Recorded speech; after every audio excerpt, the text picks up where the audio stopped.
Vector chapter में dot product के ऊपर एक बहुत ही बेहतरीन क्वेश्चन है ये।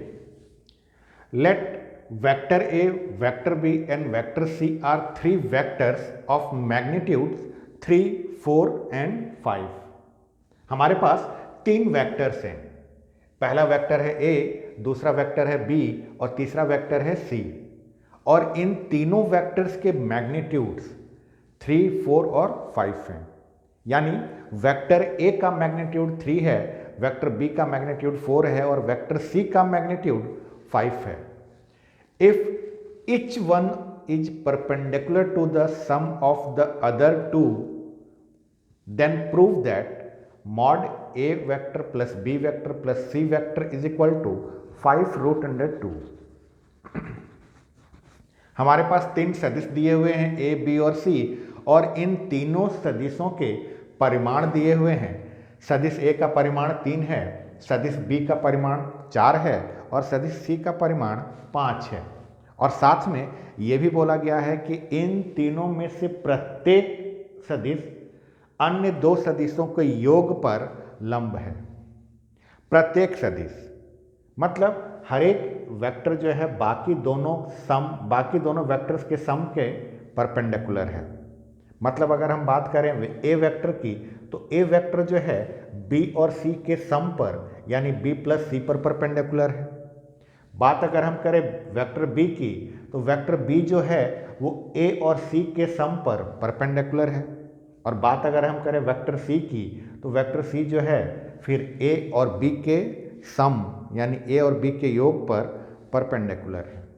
इस कंडीशन के साथ हमें ये प्रूफ करना है कि मॉड में ए प्लस बी प्लस सी जो होता है 5 रूट अंडर 2 होता है।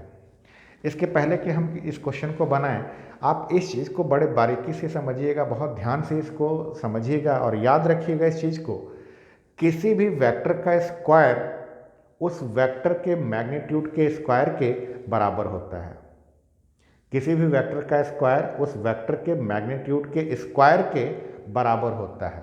मतलब मान लीजिए कि कोई वेक्टर r है, तो इस वेक्टर r का स्क्वायर इसी वेक्टर r के मॉड के स्क्वायर के इक्वल होगा।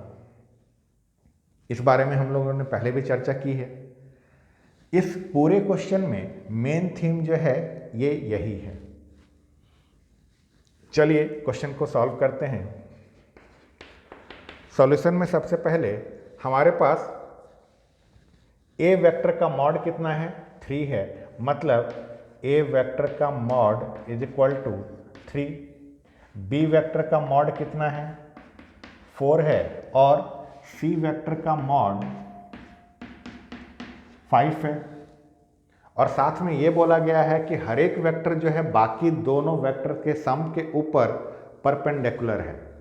अब आप जरा सोचिए, अगर आपने दो वेक्टर लिए x और y, और ये दोनों वेक्टर अगर एक दूसरे पर परपेंडिकुलर हैं, ये दो सदिश आपने लिए x और y और ये दोनों अगर एक दूसरे के ऊपर लंब हैं, तो क्या होता है, इन दोनों का डॉट प्रोडक्ट जो होगा वो 0 हो जाएगा। दो वेक्टर्स अगर एक दूसरे के ऊपर परपेंडिकुलर होते हैं तो उन दोनों का डॉट प्रोडक्ट 0 होता है। यहाँ पर हमें बोला गया है कि हर एक वेक्टर जो है बाकी दोनों के सम के ऊपर परपेंडिकुलर है। मतलब ए वेक्टर इज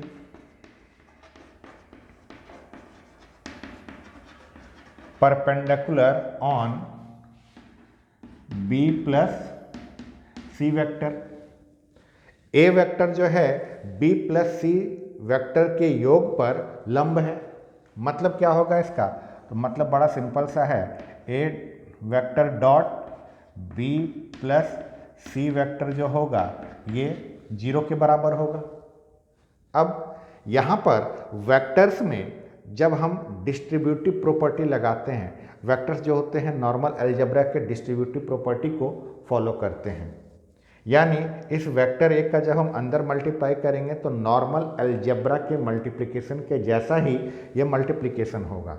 और यहाँ से हमारे पास क्या आ जाएगा, A vector dot B vector plus A vector dot C vector is equal to 0। Normal algebra में जैसा हमने मल्टीप्लाई किया है वैसे ही वेक्टर्स में भी मल्टीप्लिकेशन मतलब ये डिस्ट्रीब्यूशन होता है, ब्रैकेट्स का डिस्ट्रीब्यूशन होता है। इसे हम इक्वेशन नंबर 1 बोल देते हैं। अगर हम दूसरे वेक्टर की बात करें तो यहाँ से आएगा वेक्टर बी इज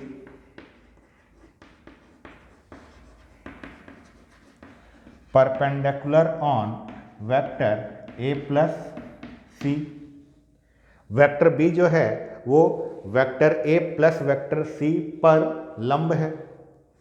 तब यहाँ से क्या आएगा, vector B dot vector A plus vector C is equal to 0। Normal वापस वैसे ही मल्टीप्लाई करेंगे तो यहाँ से हमारे पास क्या आ जाएगा, B vector dot A vector plus B vector dot C vector is equal to 0। इसे हम इक्वेशन नंबर 2 नाम दे देते हैं। और फिर हम बात करते हैं अपने वेक्टर सी की। तो यहाँ से vector C is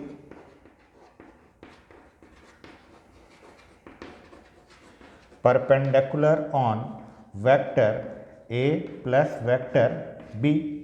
vector C जो है हमारा वेक्टर ए प्लस बी पर परपेंडिकुलर है, लंब है।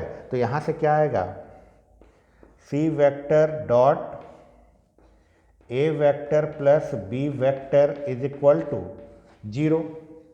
नॉर्मल मल्टीप्लाई है ये, तो C vector dot A vector plus C vector dot B vector is equal to 0। इसे हमने इक्वेशन नंबर 3 नाम दे दिया।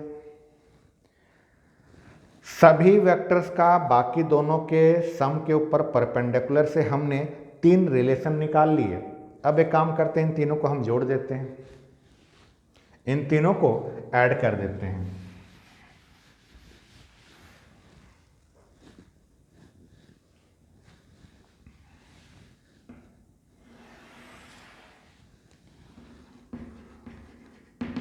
Adding equation 1, 2 and 3।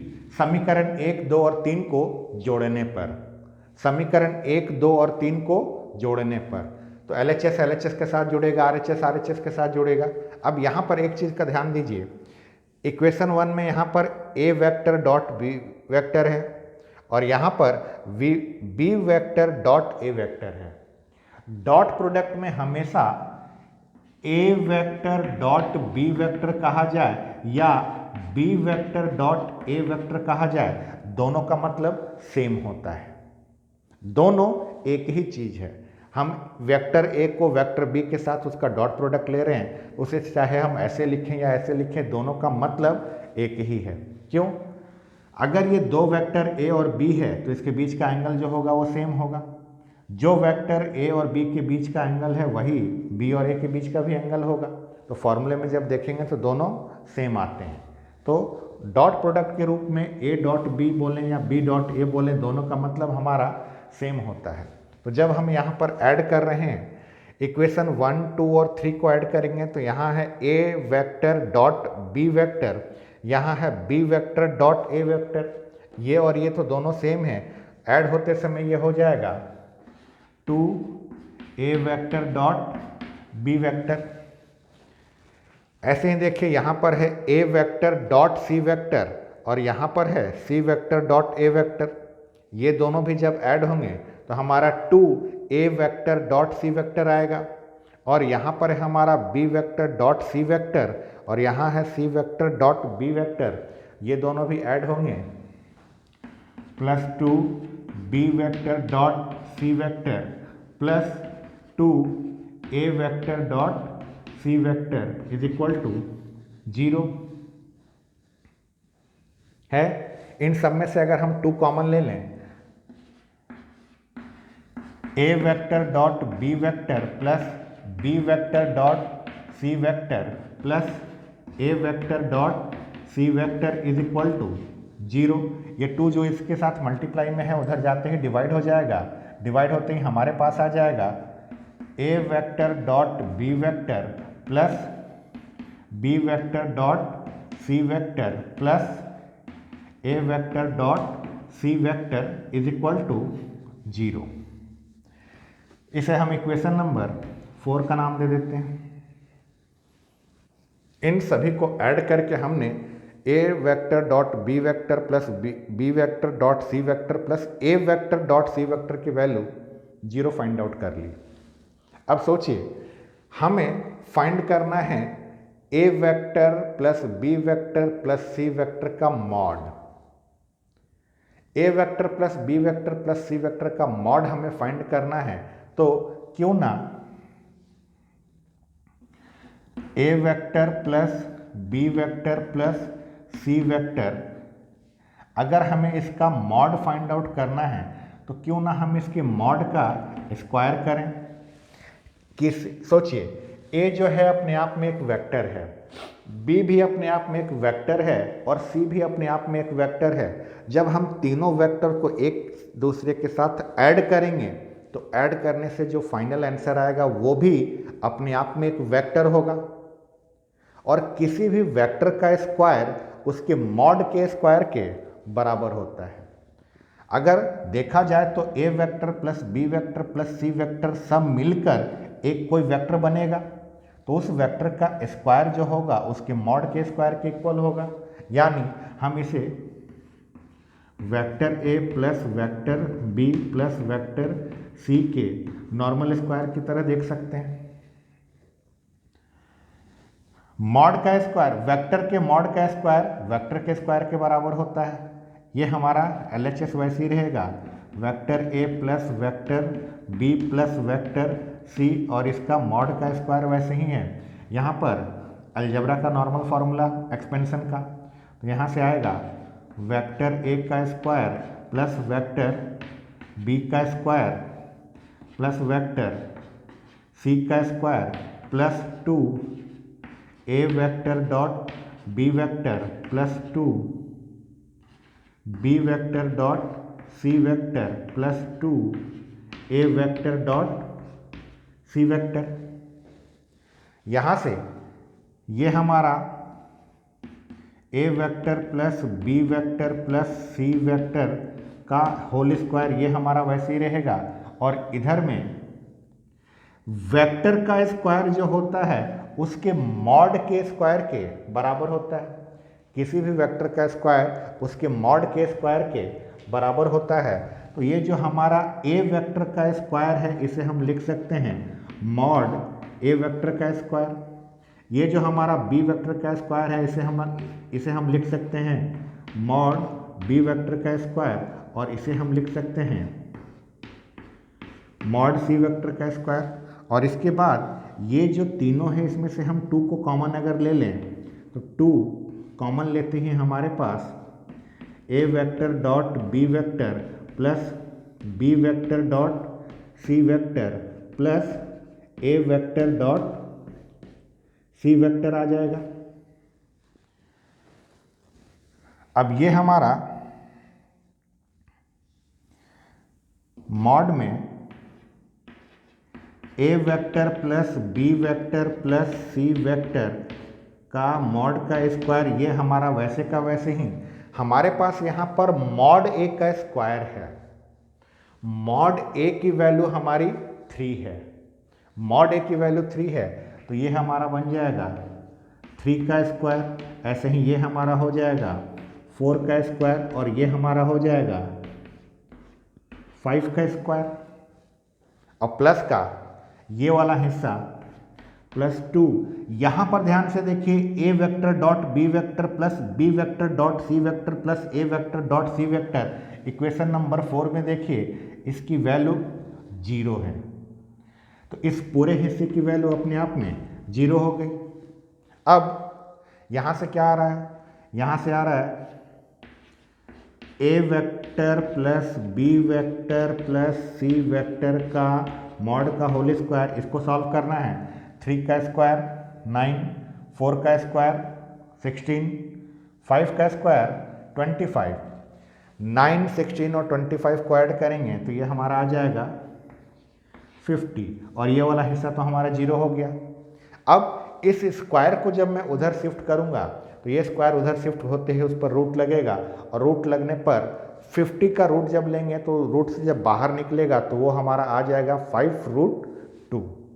तो यहाँ से हमारा जो फाइनल आंसर बनकर निकलेगा वो है mod A vector plus B vector plus C vector का मॉड इज इक्वल टू, ये स्क्वायर को जब इधर भेज देंगे तो रूट लगेगा, रूट से बाहर निकलेगा तो ये आएगा 5√2। और यही हमें प्रूफ करना था कि vector A plus vector B plus vector C का मॉड जो है 5√2 के इक्वल है।